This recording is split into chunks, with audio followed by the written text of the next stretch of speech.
Aujourd'hui, nous allons parler du film Avoc avec Tom Hardy. Pour être honnête, il ne m'a pas vraiment impressionné. Le tournage est cartoonesque, les personnages ratent beaucoup de balles mais tirent beaucoup avec une précision quasi nulle.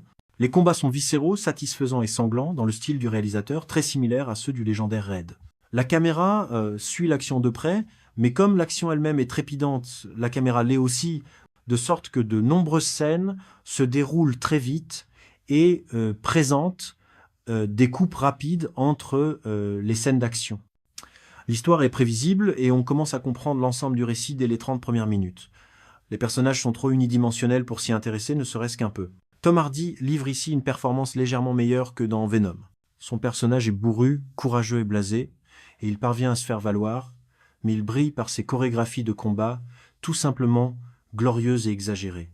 La violence armée, en revanche, semble trop gratuite. Les personnages souffrent de multiples blessures, mais parviennent malgré tout à tenir bon et à tirer sur quelqu'un d'autre en un seul coup.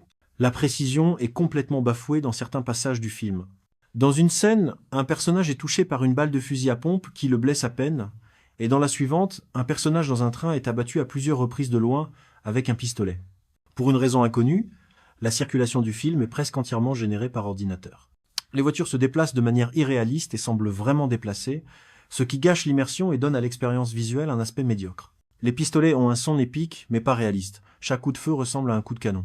De nombreux pistolets du film semblent avoir des capacités de tir rapide dans une scène, puis deviennent soudainement à coup unique dans la suivante.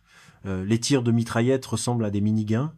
Il faut vraiment suspendre son incrédulité en regardant ce film, tellement il est hilarant et irréaliste.